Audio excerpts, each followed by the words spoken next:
Hi guys, welcome to the beginning of week 2.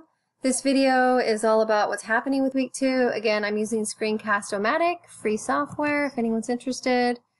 When I convert it to YouTube, it will automatically be transcribed. Hopefully it will make sense. Sometimes the transcriptions in YouTube are a little wonky, but I've found that if you just go slow enough, it's okay.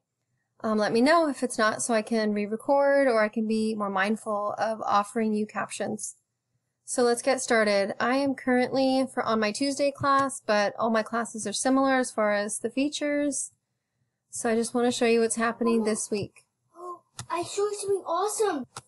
And so here we are on the home page. I just want to show you what's happening with week 2. It's a pretty low-key week, but there are 2 discussions and 1 2-page reading response for you to look at. This week in class, if I haven't already seen you, what's in store for you is your introduction to the class, the course syllabus, and the schedule, troubleshooting if you have any questions about that, just to be sure. I'll be giving you a physical print copy that we can kind of look at for a little bit and discuss, kind of discussing the culture of the classroom, and then moving on to Natalie Goldberg's Wild Mind. So if you have Wild Mind, you're going to bring it to school this week because we're going to be looking at that specific text for the next couple weeks. Your first writing assignment, official essay, will be in response to Natalie Goldberg's short story or short essay called Stalkers and Dreamers in Wild Mind. And so this week and next week will be about preparing you for that timed writing, introducing yourself to Natalie Goldberg's writing style, and then really kind of listening deeply to the advice that she gives writers from her own experience and perspective. So jumping into week 2, going to the discussions, you will see that there are 2 discussions. What will be happening this week, if you haven't already seen me, is that we'll be reading up to page 18 in Wild Mind. And that's several essays. I think it might be 5 essays up to page 18. So the introduction through page 18. So if we don't make it that far, you're responsible to finish up to page 18. And you can keep going if you like. She has really great advice. So looking at week 2, you can kind of see here from the discussions that what we have in week 2 are 2 discussions. The first one is called Wild Mind. So you're going to click on that one. There are 2 videos on YouTube about Natalie Goldberg, introducing you to her. You can kind of see what she's like, hear her voice. And for this discussion, what you're doing is you're making sure you're caught up to page 18, and then you're going to watch the videos, and then you're going to free write in your journal for 10 minutes in response to something that you connected with, either in the section of the reading or in the videos.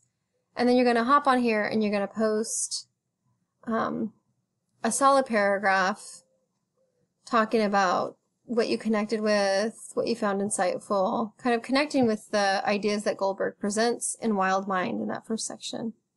So there's also a story called Wild Mind, so you can either choose to connect with the videos or the story called Wild Mind, or just a piece of those pages 1 through 18. So you can decide, right? Whatever your mind is gravitating towards, that's probably the thing you want to write about. Okay, moving on to the second discussion for week 2, just toggling back to discussions.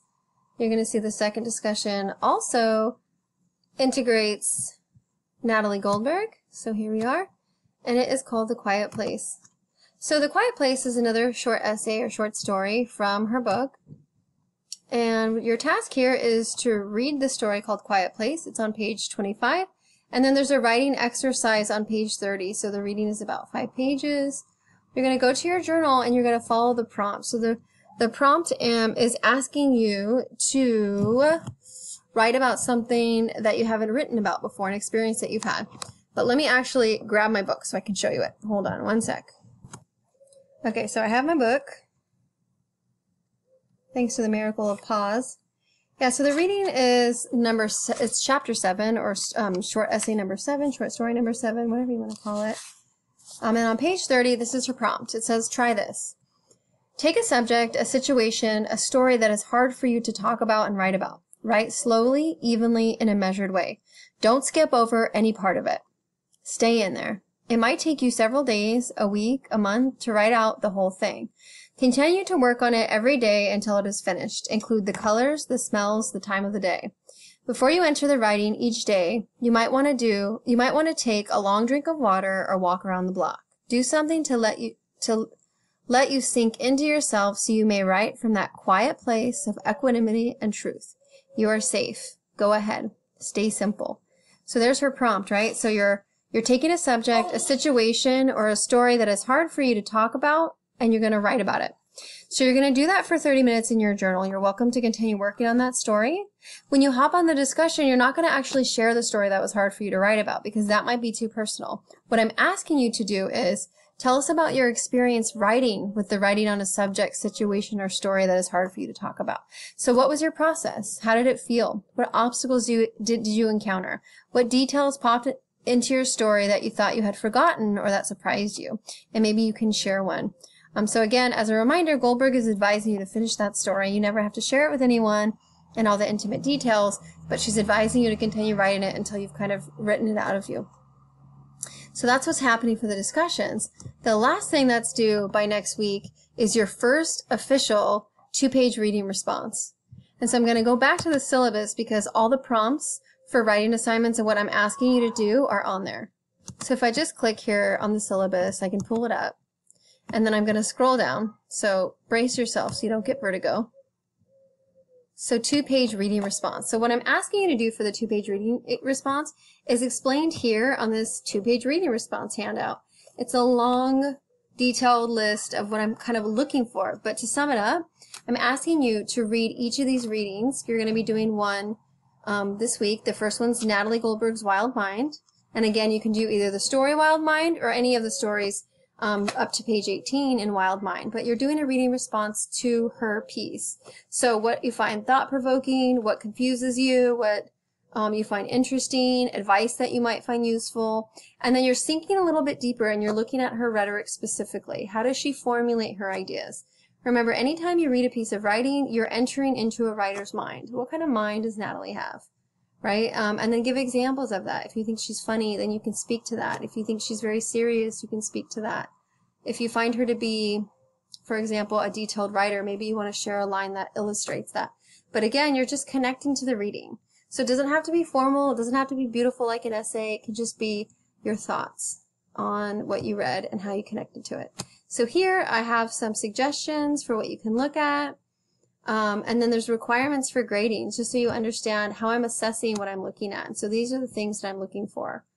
So summarizing the piece, quoting from it properly, and then I have an example here, but you'll have Goldberg for this first one and the page number. You know, really just taking the opportunity to look at how her writing is composed, what she does in her writing, the kind of moves that she's making. So that is week 2 in a nutshell. I hope this video helps you. I hope it clarifies any questions or concerns you might have. So we're scaling down on the work that we have each week because we're really focusing on a few things. One thing that we're focusing on, especially in this first 4 weeks, is our habits that we have, our study habits. So being very engaged and very fully present, showing up when we're asked to engage with your mind in the writing process or the reading process.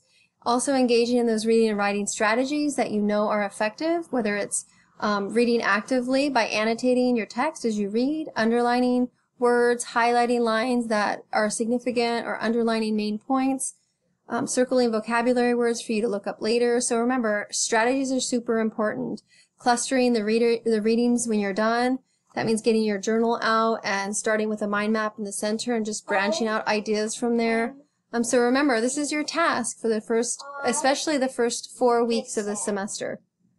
And so I really want you to focus on those things, but also setting those habits that help you to become a strong reader and writer, because that is the foundation of what you're going to be learning and how you're going to progress throughout the semester. So have a great week 2. Post any questions or concerns that you might have, and I will see you either in class or online.